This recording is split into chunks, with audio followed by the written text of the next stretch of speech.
Olá, tudo bem? Aqui é a Emanuela, sou artista e terapeuta e hoje eu tô aqui para falar um pouquinho sobre a psicologia corporal haitiana.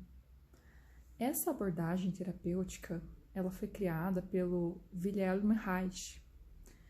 O Reich, ele chegou a ser aluno do Freud, ele chegou a estudar com Freud, mas em dado momento ele rompeu com Freud e foi criar o que ele chamou de a psicanálise do corpo.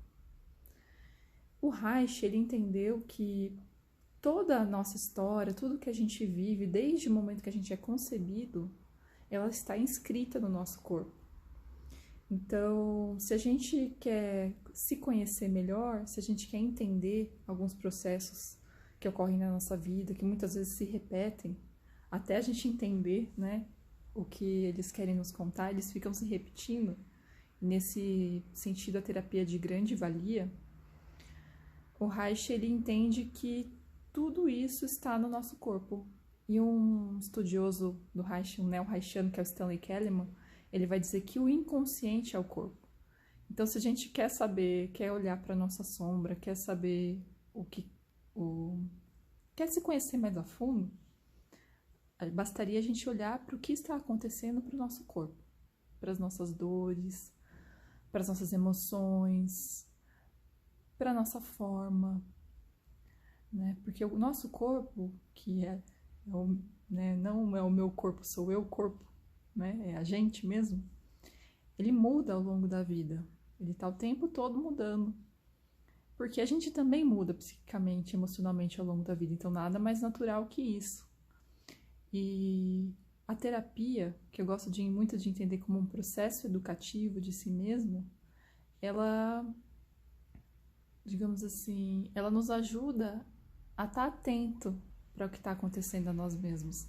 É um momento da nossa semana, da nossa quinzena, do nosso mês, que a gente para tudo para olhar para si mesmo.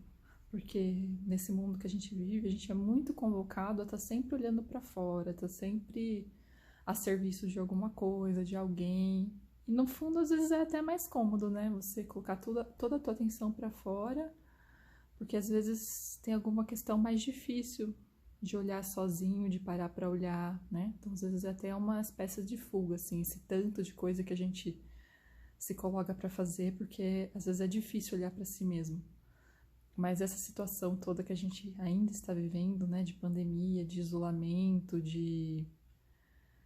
enfim, de quarentena e tudo mais, nos convidou, não nem nos convidou, nos obrigou quase, nos confrontou muito com nós mesmos, né, com esse, agora vocês vão se olhar, tipo, vocês estão aí para fora, tudo destruindo o planeta, fazendo mil coisas, mas não, agora vocês vão ficar em casa e vão olhar para vocês e para sua família, né? Então veio muito esse convite.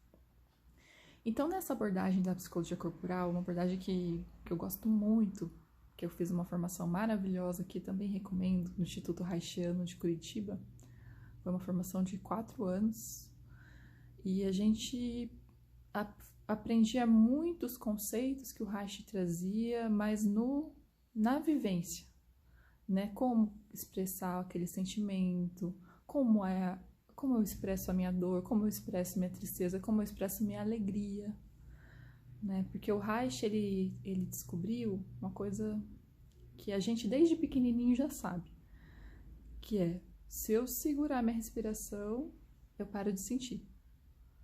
Então, assim, uma criança tá tendo alguma coisa que incomodou ela, alguém brigou com ela, qualquer coisa assim, e o que ela vai fazer? A primeira coisa, segurar a respiração, para evitar sentir aquela emoção desagradável. E com o tempo a gente vai cronificando isso. A gente vai segurando a respiração para não sentir as coisas difíceis e segura ali. Guarda isso lá embaixo, porque eu não quero olhar para isso, é muito difícil. Como se a gente segurasse algo lá embaixo no nosso inconsciente. Gosto muito da imagem que a minha professora Ellen Guarese trazia, que era o isopor. A gente colocava como se a gente quisesse afundar um isopor lá embaixo da água. Mas ele não fica, né? O isopor ele vai subir. Só que como se a gente tentasse segurar ele com uma mão, pra gente não olhar pra ele porque é muito difícil. né? E isso segurou lá a respiração. Na verdade, esse isopor, o que que é? É alguma tensão que a gente faz, né? A gente contrai ali e a gente vai fazendo essas tensões por todo o corpo.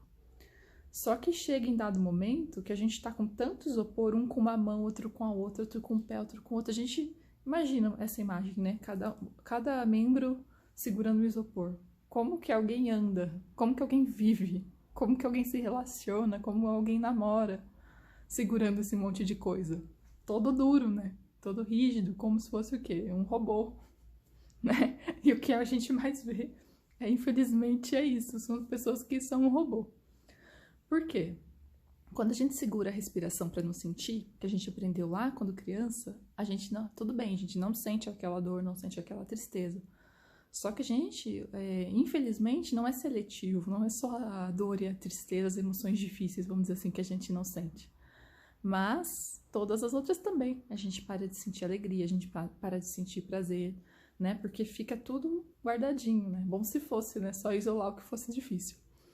Então, a proposta da psicologia corporal é a gente, por meio de técnicas físicas mesmo, ir liberando essas tensões que a gente precisou conter, essas emoções que a gente precisou conter por não ter podido lidar com isso naquele determinado momento, a gente poder liberar essas emoções em um ambiente seguro, que é o ambiente da terapia, né?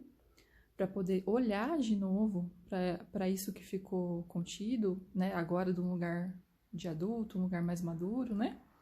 E poder vivenciar e liberar, né? Essa tensão que estava ali para a gente conseguir pulsar, né? Para a gente conseguir estar verdadeiramente vivos, né? Sentindo, sensíveis,